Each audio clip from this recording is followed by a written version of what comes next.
Showtime with Coop is brought to you by Prize Picks and the Game Time app. Welcome to an Easter edition of Showtime with Coop. With insightful BS with my Laker teammates, NBA legends, and always Nick is here. But we brought somebody special. Josh the Wonder Kid is with us today. And Josh is going to share some insight about NBA knowledge. Now, just when you thought it was easy to come out on Easter, another edition of Showtime Coop pops up for you. So, Nick, let's get started. Coop, as long as they don't skip church today. Yeah, don't skip church. Podcast. Gotta go to right. church, okay? That's why we're so early in the morning here. That's right. Nick, we're going to start with, obviously, the Laker game last night. Lakers first round of the playoffs against Minnesota. First home game at home, and we get blown out.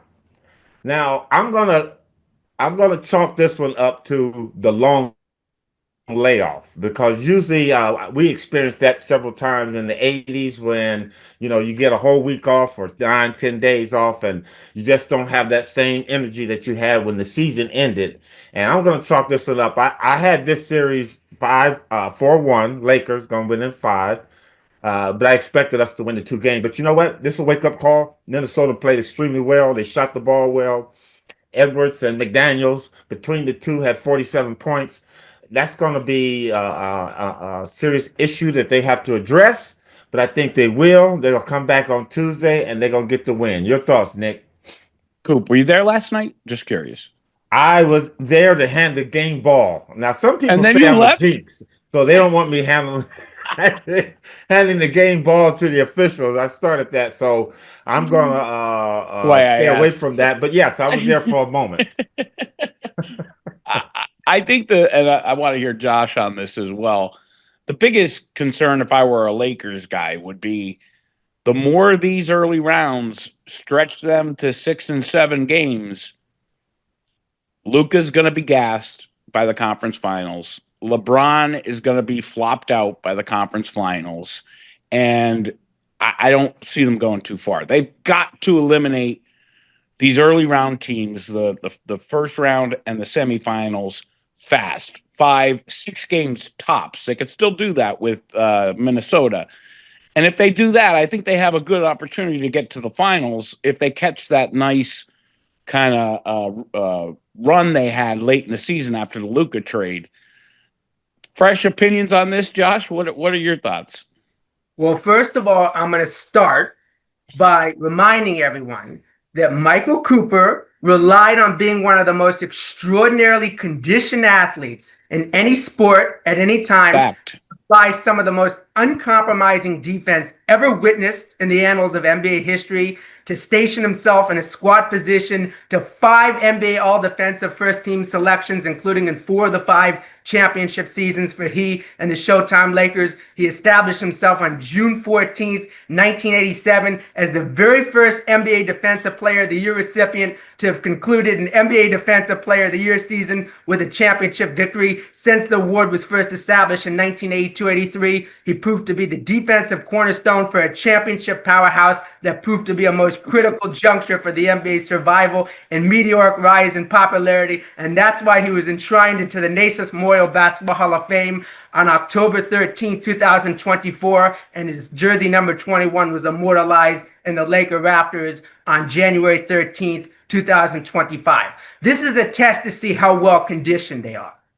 This will affect their defense. This will affect their ability to outrun their opponent. This will affect their ability to withstand their shooting excellence. They have to, in order to come up victorious in a series like this, withstand their excellence, and that's predicated on conditioning. You know what? How much did you pay him? Wait, Coop, Nick, I'm a sidetrack for a minute. How much did you pay him for that? I just want to know how much he got prepaid. Did a gift card go in the mail? Like, what the fuck just happened? I was sidetracked for a minute from the game. We'll get back to the game. But first of all, I don't pay Josh anything. I love Josh. Look at it. This kid is on a natural high, man. Josh. Defensive stance. I want to go back to 1984. Oh, I Give like us some this. stats on why the Celtics beat us in 1984. Yeah, I like that.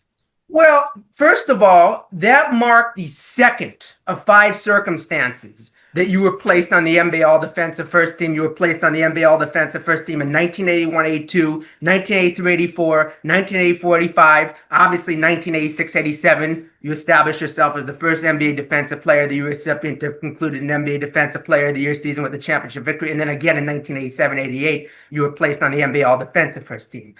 But 83-84 was the only circumstance where you were an NBA All-Defensive First Team selection and it didn't result with the championship. I think that you did a most highly effective job wearing out Larry Bird in that series, but there were other blunders that were made by some of your teammates that cost you that particular series. I don't think it's anything that you did at all. I think that actually you set the Lakers up to potentially sweep the Celtics. If Gerald Henderson didn't steal that pass in game 2, then the Lakers would have returned to Los Angeles up 2-0. And obviously we know what happened in game 4. So I think you did a most highly effective job wearing out Larry Bird, but all you could control is what you controlled. You didn't make any blunders that cost the Lakers that particular series. Josh, do you think the Celtics should have won that series? What happened. I will say that it was Larry Bird's first of 3 straight MVP seasons, and he concluded his first of 3 straight MVP seasons by delivering what marked his first of 2 Finals MVP performances. It marked his second of 3 championship victories.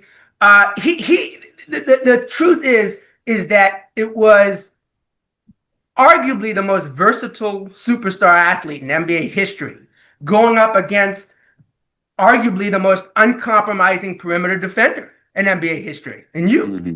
And so in 2 of the 3 circumstances that the Lakers and Celtics squared off against each other in the 1980s, the Lakers came up victorious in 1985 and in 1987. In 1984, that was the one circumstance in which the irrepressible Larry Bird was able to get it done. He deserves all the credit in the world for that.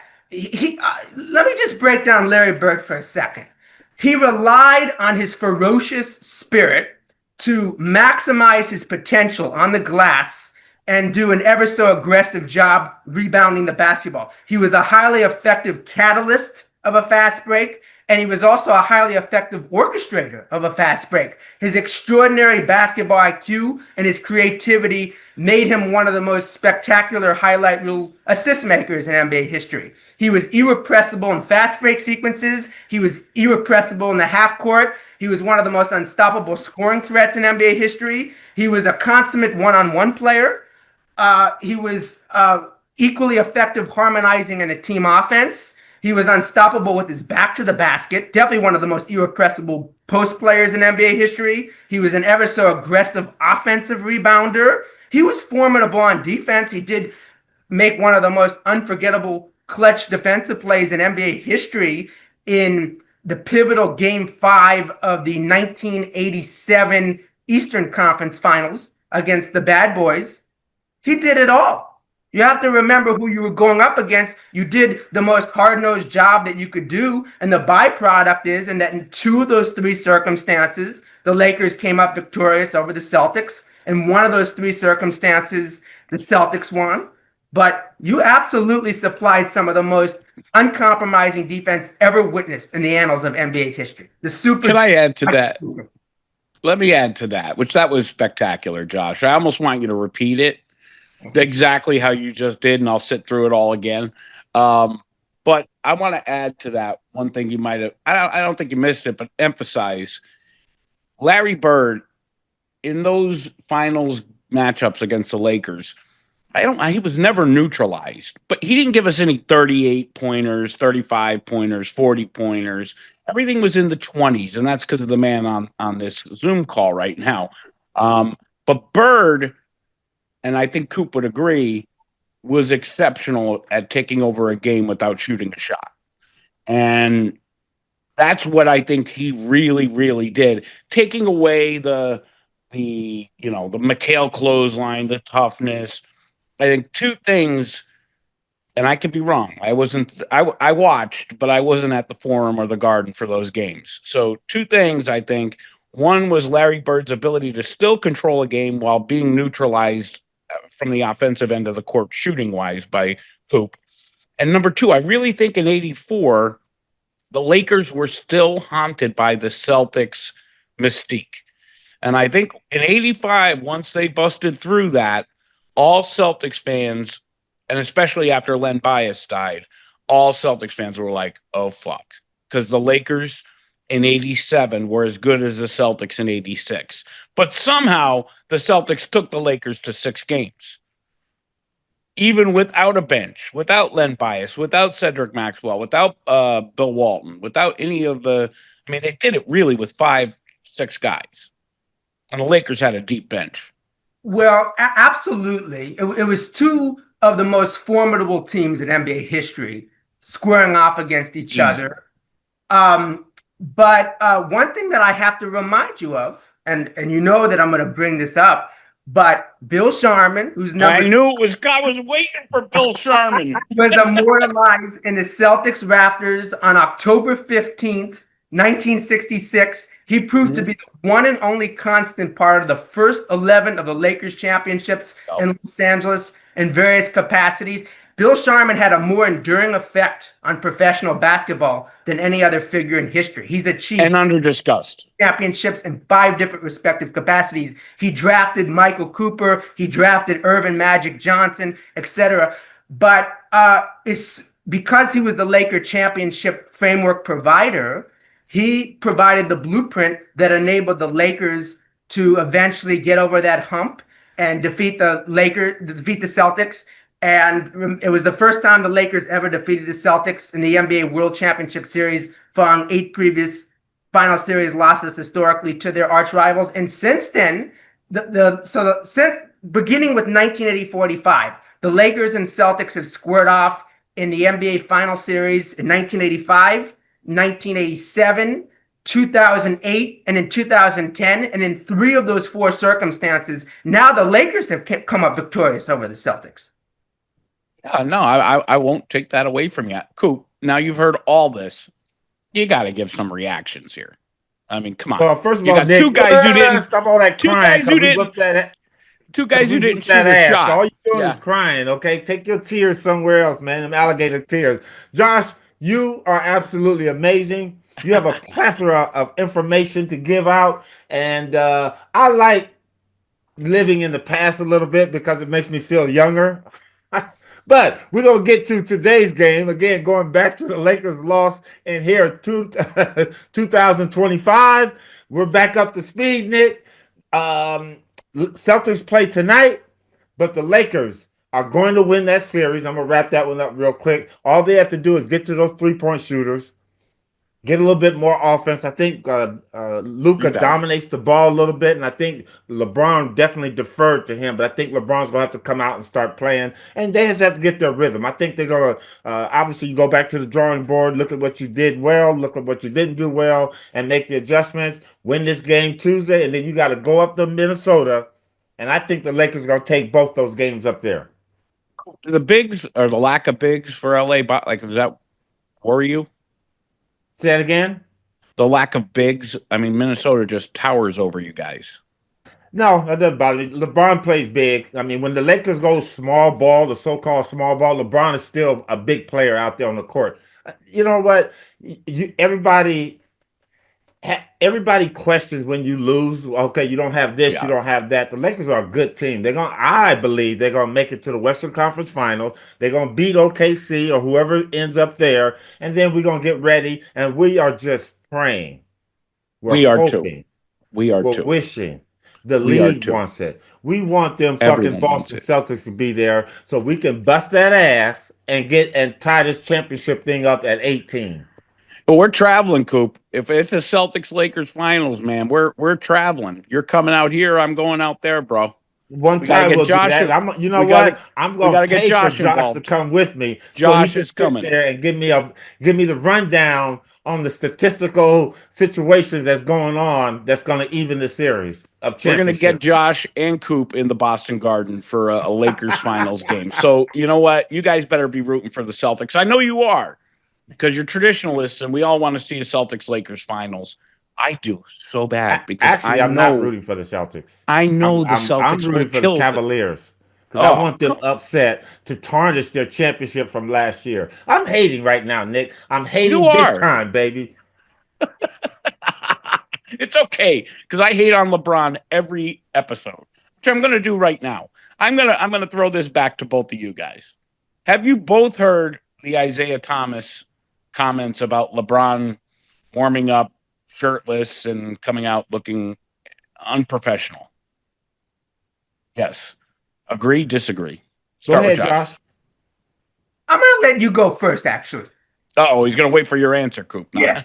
For me, I hear what Isiah is saying, and what he said is what he said. I didn't see it, so I don't know how it's supposed to have looked bad. I don't know. I think if I were LeBron, I worked on my body. I'd want everybody to see it too. I don't walk around. Well, let me tell you, my muscles at 40 years old looking like that. I want everybody to see it. Coop, let me tell you, in the locker room, the dude like constantly shirtless. Like all the media goes, dude, we know you're ripped. We know you're 40. Put your shirt on, because it's like enough already. But I'm gonna go to Josh before I give my opinion. Go ahead, Josh. Well, first of all, you're one of the most extraordinarily conditioned athletes in any sport in any time. So I understand why you made. Not anymore, Josh. A lot of things are sagging over here now. But first of all, this is coming from the 1984-85 NBA assist champ, Isiah Thomas. This is coming from arguably the most slick ball handler in NBA history, one of the most prolific assist makers in NBA history, one of the most highly effective fast break orchestrators in NBA history, led the bad boy Detroit Pistons to achieve their first 2 NBA titles in 1988-89 and 1989-1990, and was the 1990 NBA Finals MVP recipient, a very well-deserved member of the NBA's 50th and 75th anniversary teams, the 1984 NBA All-Star Game MVP, the 1986 NBA All-Star Game MVP. I could go on and on. So anytime someone like that provides his insight, he should be taken seriously. We never want to minimize all the figures that paved the way for today's athletes. All the athletes that paved the way for today's athletes should be held in the highest regard. But there's an argument could be made either way. LeBron James, this is someone who was placed on the All-NBA first team a record 13 times, including in all 4 of his championship seasons. He was the MVP of the NBA 4 times, including in 2 of his 4 championship seasons. He is the NBA's all-time leading scorer in regular season action and playoff action. He's one of the most irrepressible two-dimensional offensive threats in NBA history. So, I mean, I don't know. Again, it's up to opinion. Would you walk around with your shirt off, Josh? I understand where you're coming from. Would you walk around with your shirt off? Well, I certainly complete an overwhelming number of steps each day, and I do as much exercise as I can. So, but I understand the point he was making about the athletes conducting themselves in a professional fashion. Yeah, there's a reason why Stern enforced the dress code. Exactly. And I think the one thing you might have missed there, Josh, is, and Coop would know this, multi-time Players Association president, Isiah Thomas. So I watched that live. That was not a premeditated hot take. They're watching the Lakers take the court on NBA TV live. And Isiah says that's wrong because they show LeBron coming out. Now, and then he goes on to really push on it. I think Isiah, that triggered Isiah to what is a broader discussion in the NBA about professionalism.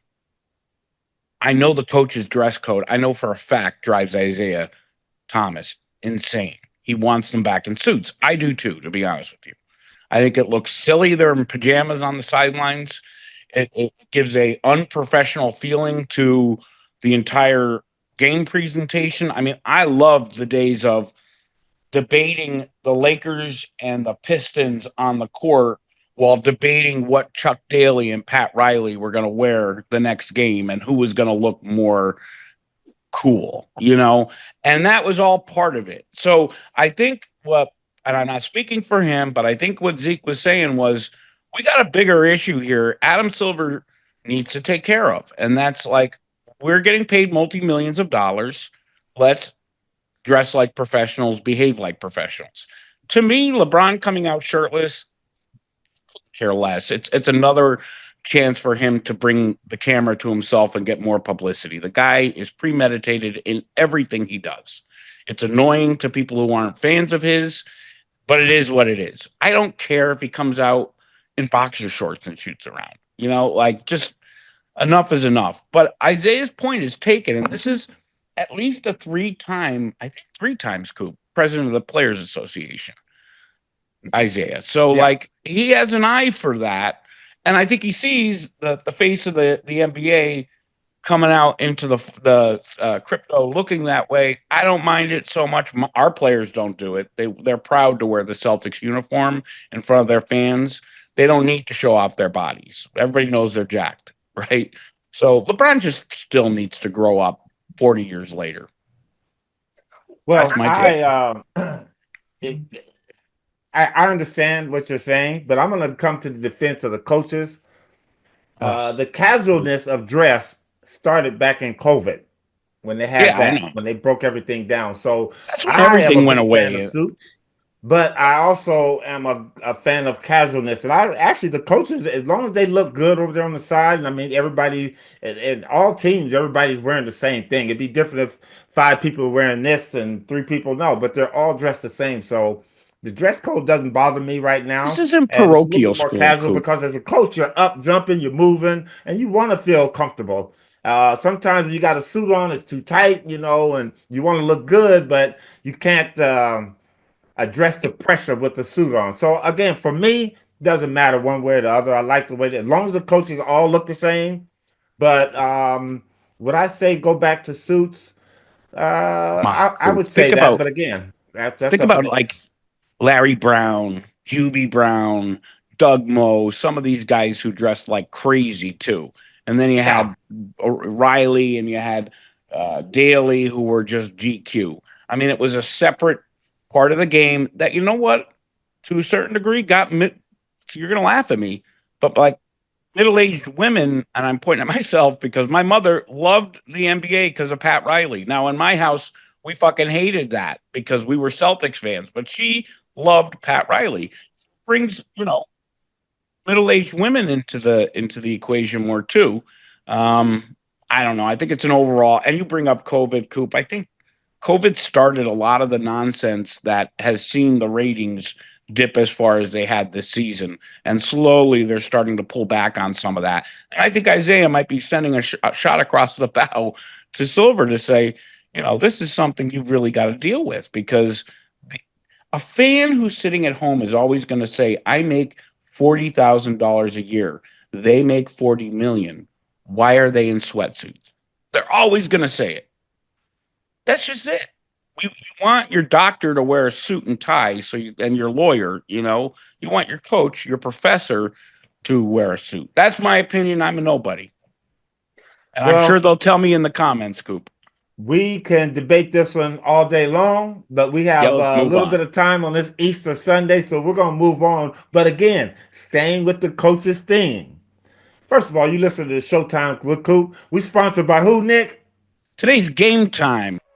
Game Time is just a terrific app. And if you're looking for tickets, I mean, the Game Time app is a great way to get Celtics tickets. Also, not just Celtic tickets, but also for concerts and shows as well. Plus, they have a new feature called Game Time Picks that makes getting tickets to see your favorite teams play live even easier. It'll filter out all the fluff, and it'll give you incredible deals on great seats right away. You don't have to waste time searching through thousands of tickets and thousands of websites. And then don't forget, they have the super deal. with the Game Time app. I mean, the super deal is the best deal on the board at that particular time, so you can always make sure you're on the lookout for that. So download the Game Time app today, create an account, use the code CLNS for $20 off your first purchase. Again, download the Game Time app, create an account, use code CLNS for $20 off your first purchase. Terms apply. Again, create an account, redeem the code CLNS for $20 off. Download Game Time today. What time is it? Why, it's game time. That's what we're sponsored by. But we're going to move on. But sticking to the coach's theme, like I said, we're going to move to two people that are very, very close. And Nick is going to address this. Rick Pitino, Pat Reilly. Yeah, I'm curious. Well, first, Josh, have you seen the Celtic City HBO documentary? I saw the first 2 episodes leading up to this point. Oh, dude, What do you think of that, Josh? Yeah, well, the first 2 were tough, but Sharman's in there. It's very difficult for them to cover everything. Part of the struggle with so many of these documentaries is that they end up missing certain things. And it's just the way what happens. How can you detail the history of an 18-time NBA championship winning franchise in just 10 episodes? Yeah, I agree. So in the latest episode, Rick Pitino, who 20 years later is still a massively controversial character here in Boston. And he participated in this shockingly because he hasn't really talked about his time coaching here. But he participated pretty openly in this. One of the things that really caught my attention was because Pitino's never been wrong in his entire life. You guys know that. So when they asked him about the disaster stint he had in Boston, without saying I blame Pat Reilly, he pretty much blamed Pat Reilly. He said right before he started the job, he bought Reilly's book. And if you remember, Coop, around 96, Riles was all over the place promoting that book. He was with the Knicks.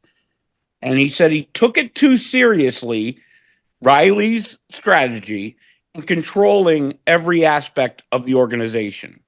I know Riles was like a tough practice coach. He was a strict, but was he like removing Dr. Buss's title and giving it to himself? Because that's what he did to Red Auerbach. Pitino did. Explain this to me, Coop. Was was Pat Reilly a dictatorial guy? I know he's strict, but no. Well, with the Lakers, and that's the only time I could speak for him because obviously he went on with the New York and then Miami. But with the Lakers, the powers to be were set. There was Dr. Buss, Jerry West, and then Coach Reilly. But I think what Coach Reilly wanted to do is he wanted to establish a principle within the organization of family, hard work, dedication, the things that it's going to take to win, the foundations of what winning is about. And I thought with that, but he wasn't about to take over Jerry West, and he definitely wasn't about to take over Dr. Buss and tell Dr. Buss what to do. I don't think that was the case, but Reilly really set the standards on the things that happen in the locker room, because what happens in the locker room, it shows on the court, and what shows on the court is going to filter to the community, the people. That was one thing that he wanted for us to get out in the community, but he wasn't. I think probably that stage of things happened when he moved on to New York, because when you have things going on that stops winning, and that's what was going on in New York. That's when you go through the chain. So that's what he must have been talking about, because I didn't see that in Los Angeles. The chain of commands were Dr. Buss, Jerry West, Coach Reilly, and Riles handled everything below that, and some of the things with Jerry up top. But no, it didn't get to where he was being disruptive or being disrespectful at the Laker organization. The other takeaway, and I think can go back to a question to you on Reilly, is all his former players, I mean all of them, but D. Brown, our friend, he was amazing in these episodes. Most adamantly said he felt from minute one that Rick Pitino entered the scene that the game was no longer about the players and the team, it was about the coach. He would literally say in huddles, "You're making me fucking look bad. They're here to see me, not you guys." Now, can you see Pat Reilly do? I mean, Pat Reilly would never say that. Pat Reilly, never. Rouse's job was just to pose on the sideline with his hair slicked back and let us do our thing. He never. And we Okay, were so losing. He said, "Y'all getting your butts kicked. Come on, let's play." the only thing we're going to resolve in all this is that Rick Pitino, after 50 years in basketball, still has yet to be wrong or blamed for anything. Take responsibility for anything. We'll totally push Reilly to the side and give him a reprieve, because I listened to that and said, I'm calling bullshit on that, and I'm calling Coop to find out. And here we are. So we'll leave that one, push it to the side. Josh, you got to watch Celtic City, man.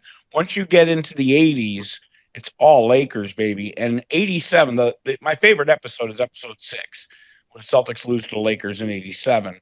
But one of the great parts is either McHale or Bird. I can't remember which one. I remember the shot, Coop, watching it as a kid. It was game 4. The Celtics were coming back, and like legit. I saw that. Legit coming back and on a momentum run, and you had a step back 3. And it was either Bird or McHale that said, once Michael Cooper launched that 3, we knew the game was over, because it just stopped the momentum for the Celtics and completely changed it took the air out of Boston Garden, so that you kind of got, the blame before Magic hit the hook. Glad, And because then Magic hit the hook. They considered me the weak link. So they would put Larry on me, and Larry would play off and try to get in the middle and do things. So and there was times when Larry would tell me I get the ball, he'd go, shoot it, come on, shoot it. So I stuck a you hit that. That was a dagger. Above hole. That was a dagger. I mean, we could have tied up the series there. That pretty much gave you the 2 or the 1 point lead that ended up winning the game. But you know what, I'll say this, Nick. Throughout those Celtics series games, even when we played them in the regular season, Boston gave me the confidence that I needed to have to move forward offensively, because I wasn't necessarily an offensive threat for the Lakers, but I was that one that kind of had to shoot the basketball because I was going to be left open. It went into Kareem, they doubled him, went into Worthy, doubled him, went into Magic, they doubled him, and the ball swinging around. They weren't going to let Byron Scott shoot. They weren't going to let Jamaal Wilkes shoot. If Worthy was, whoever was out there. So Michael Cooper was the one left open. So it took a lot of courage on my part, because I wasn't really used to shooting in pressure situation, and all that came about because of Boston. So during the summertime, I would go practice my shot. So when I got into those games and put in that situation, I felt comfortable and confident in shooting it. So wasn't that the summer you worked out majority of the summer with Magic? Shot 1,000. Me and Magic went and shot 1,000 shots a day. We just go shoot. Was he practicing that junior hook all the time too? That was something that happened in practice, because again, I don't know what he was doing when we weren't practicing together, but when we got into training camp and out on the court, after practice was over with, then he would start shooting his little hook over there, and guys work on your little game or whatever, dribbling or something after practice, and Magic was seen off to the side over at Loyola Marymount shooting his hook shot. And I'm looking, he had the greatest teacher of all time, the sky hook on our team. So wow. The NBA players today not taking advantage of Kareem Abdul-Jabbar when he was in his 60s and 50s to actually teach that sky hook. There he goes. That's what we have Josh here for. He's the prop. I mean, that's good shit, man. That was good form. But, it just proves how idiotic some of these guys are. I mean, you put Wemby with that fucking sky hook, nobody is stopping him. Why you have to name it with Wemby? You have to name it a different hook. What would you call it? I don't even know, because it's that kid's length. Oh, it's not a sky hook. The 50,000 foot hook. I mean, it's got to be something like that. But and before we move on, Coop, I owe you an apology, because and happy birthday, Coop. It was recently your birthday, and I came across some highlights, which I always indulge in when I see some of my co-hosts' highlights. Dude, I said recently, Dr. J stakes claim on that chase down block. Well, let me tell you, dude, I've seen that now, the chase down block. You chased down more blocks on the fast break, and I just forgot about it, man. So I owe you an apology. You were the king of chase down blocks in the 80s. Well, you got to get on your knees for me to really accept it, Nick. And I Well, you're wouldn't gonna be see you waiting with you on on your that, Coop. knees. That ain't happening, Coop. That ain't happening. That So, is not happening. So that's I, my eating crow. Go ahead, Josh. I wanted to say one thing about the 1986 Yeah. 86 Laker championship winning team. It's the only team in NBA history that concomitantly featured the MVP, the assist champ, the finals MVP, since the finals MVP award was established in 1969, and the defensive player of the year recipient in a season that concluded with the championship. That's great a trivia for two teammates harmonizing with each other in a fashion in which they enhance each other's performance. Michael Cooper did the most highly effective job that anyone has ever done wearing out Larry Bird in his historic, and this is his historic NBA Defensive Player of the Year season. Irvin Magic Johnson displayed what's widely regarded as the most picture-perfect highlight reel ball handling and playmaking wizardry, orchestrating a fast break offense where the objective is to outrun the opponent. They both enhanced each other's performance. That's the way that a tandem should approach being a tandem. Because Michael Cooper did the most highly effective job that anyone's ever done wearing out Larry Bird, it made the threshold for what Irvin Magic Johnson needed to do to upstage his arch rival easier, because you gave Larry Bird some of the most uncompromising defense ever witnessed in the annals of NBA history. So now it was easier for Irvin to upstage his arch rival Larry. The Celtics didn't have anyone that could really have that effect on Irvin. well, you know what? DJ had gotten older. Well, they did. But Dennis Johnson, DJ was a formidable defensive player. I just think the only problem they had is that DJ was only 6'4", where I was 6'6" and could deal with him. Because DJ was a damn good defensive player, but Magic is a big guy. I went against Magic every day in practice, so he sharpened my skills. Strong too. Ready for Larry. You know, that is going back to that era. And I could say, I'm not saying this just because I'm on the call with you, Coop. I cannot remember one player that made us nervous defending Larry. Like, when he played Dennis Rodman, we used to set the VCR to record because he tormented Rodman, tormented him. I mean, some of his great playoff games were against Rodman. Love to torment him. Like I said, you can't Bird. I have to go back and look and see of those, what was it, 6, 12, 19 games you guys faced off against, or whatever it was in the 80s. Yeah, 19 games in the finals. How many times Larry scored over 28? I'm going to tell you, I don't think it's that much against the Lakers. I think he was in the mid to low. 84, they don't win if Max doesn't come through as the MVP in Game 7. I mean, Larry was awesome, but he was not scoring the ball. Max had to score the ball that game. But he did an aggressive job rebounding throughout the course of the series. Rebounding, outlet passing, energy, intensity, leadership, and clutch. That's always Larry. Hey, you're listening to Showtime with Coop on an Easter Sunday. Man, what a great day to be alive and what a great day to be listening to a podcast. We're getting ready to move on now for our last topic. And Josh, this is strictly for you. Yeah, it's called SBC. Start, bench, cut. I'm going to give you 3 names. You got to tell me whether you're going to start them. You got to tell me who you're going to start, who you're going to bench, and who you're going to cut. You ready? Kareem Abdul-Jabbar, Shaquille O'Neal, and Bill Russell. Oh, I am starting Bill Russell. I am benching Kareem Abdul-Jabbar, and I'm cutting Shaquille O'Neal, and I'm happy to provide an explanation. You have to, sir. Bill Russell is widely regarded as the most intimidating interior defensive presence in NBA history. He's one of 2 of the most prolific and ferocious rebounders in NBA history. He amassed the 2nd highest career rebound per game average in NBA regular season action and the highest career rebound per game average in NBA playoff action. Bill Russell was he's widely regarded as the most highly effective fast break catalyst in NBA history. The byproduct is that the Celtics achieved 11 NBA championships in a span of 13 seasons.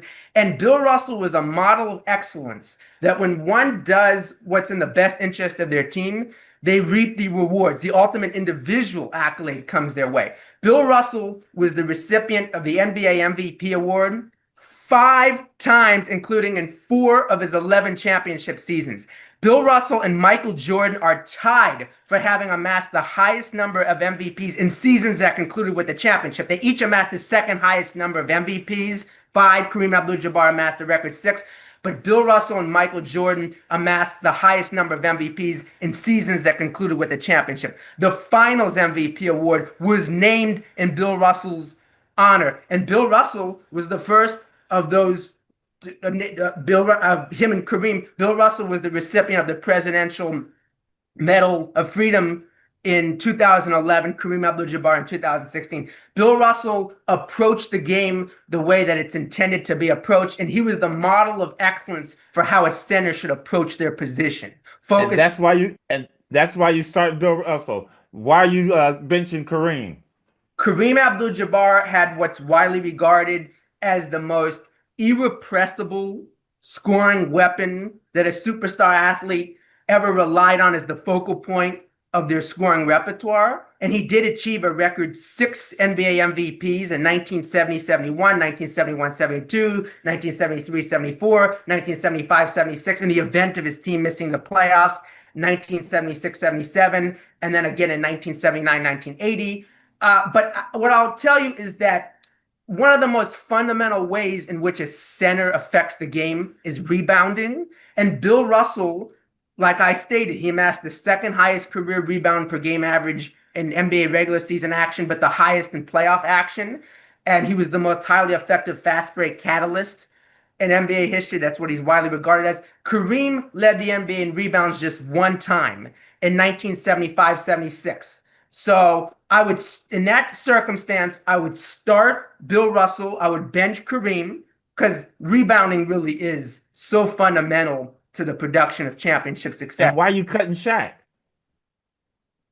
What did I state at some point during this podcast? The most significant attribute that enables basketball players to excel on defense, outrunning their opponent, etc., is conditioning. And Shaquille O'Neal was one of the most physically gifted athletes in any sport at any time, but he's admitted an overwhelming number of circumstances on various podcasts, etc., that he didn't maximize his potential. And I'm very enamored by one maximizing their potential and approaching their profession in a most high-principled fashion. So Shaquille O'Neal was an All-NBA first-team selection 8 times in 1997, 1998, each season from 1999, 2000 to 2005, 2006. He was the Finals MVP 3 straight seasons in 2000, 2001, 2002. And he was in 1999, 2000, he did have one of the most historic individual seasons in NBA history. He was the recipient of the MVP award. He achieved the NBA scoring title. He and Tim Duncan were co-recipients of the All-Star Game MVP, for whatever it's worth. And Shaq had such a dominant Finals MVP performance. But again, defense is so fundamental. And so that's why I would give Bill Russell and Kareem Abdul-Jabbar the edge. Okay, that's your first one. Here comes the second one. Paul Pierce, Jamaal Wilkes, Tom Chambers. Who are you starting? Who are you benching? Who are you cutting? And why? I'm cutting Tom Chambers. You're going to start Tom Chambers? I'm cutting Tom Chambers. Well, now you got to start, but who are you going to start? I'm definitely starting Jamaal Wilkes. Jamaal Wilkes was one of the most high-principled figures in the history of basketball. Everywhere he went, winning followed him. He was a leading figure on 2 NCAA championship winning teams, along with Bill Walton at UCLA, playing under John Wooden. John Wooden described Jamaal Wilkes as an ideal, as his in his opinion, the epitome of an ideal basketball player. Jamaal Wilkes had the most stylish method of shooting a jump shot ever witnessed in NBA history, which was his 20-foot layup. He did such a highly effective job harmonizing in an offensive attack where the objective is to outrun the opponent because his professionalism characteristics enabled him to do so. Everywhere he went, winning followed him.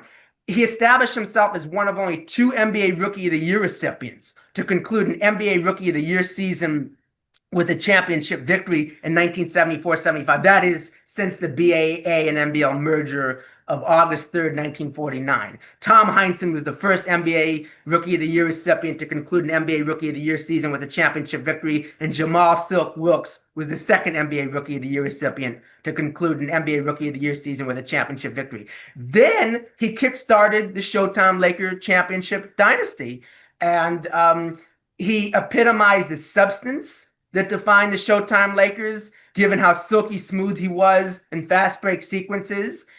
He made it look so effortless and streamlined because of how extraordinarily conditioned he was to excel in such an offense. And he had the most stylish method of shooting a jump shot ever witnessed. He contributed to and epitomized his style. Okay, so you start Jamaal. Who you benching, Paul Pierce or Tom Chambers? Well, I certainly have the ultimate regard for Paul Pierce, 10-time NBA All-Star each season from 2001, 2002 to 2005, 2006, and then each season from 2007, 2008 to 2011, 2012. He was the Finals MVP recipient in 2008 as the Celtics, behind his Finals MVP leadership, defeated Kobe Bryant and the Lakers in 6 games in the NBA Finals. Paul Pierce is one of the deadliest mid-range shooting threats in NBA history. Paul Pierce is one of the deadliest three-point shooting threats in NBA history. His nickname is The Truth. He was enshrined into the Naismith Memorial Basketball Hall of Fame, like Jamaal Wilkes. Paul Pierce was a member of the NBA's 75th anniversary team. Actually, to tell you, well, I'm not going to even bring this up, but he did. I have the ultimate respect for both of them. It's funny. You're not going to believe this, but this is so crazy. When I was on my way to the NBA's 75th anniversary weekend, I was on a flight with Paul Pierce, and we had a conversation, and he told me I should be on ESPN, and he made me feel really good during that time. So that's the only reason he's a Celtic. But you know what? And then when I was on my way to the 2023 Naismith Memorial Basketball Hall of Fame enshrinement ceremony, I was on a flight with my good friend Jamaal Silk Wilkes, and he's honestly one of the kindest people that I've ever met in my life. I have so much respect for both of them, but I got to go with Jamaal Silk Wilkes because he really understood the high principle aspect of producing championship success. And why are you cutting Tom Chambers? Well, Tom Chambers doesn't have really the resume to compete with Jamaal Silk Wilkes and Paul Pierce. Okay. And how many championships did Tom Chambers win? And there you have it. SBC by Josh the Wonder Kid. You know what, Josh? I'm going to bring you on some more. We love your enthusiasm. We love your knowledge. We love that you're a Laker fan, too. That's the most important thing. But there you have it, Nick. Another episode in the can, and we're going to move on. We're hoping everybody have a wonderful Easter today. Any last words, Josh? I just think that Nick and I both should sing you a happy birthday. No, Josh. No. You don't want me singing, bro. 1, 2, 3. No. Happy birthday to Coop. Happy birthday. Listen, I don't want it if it's off tune. There you go, fans. There you have it. Thank you for another podcast situation. Have a happy Easter, you two. Later. I love you both so much. The same, Josh. We'll see you soon. Absolutely. Let's do this again soon.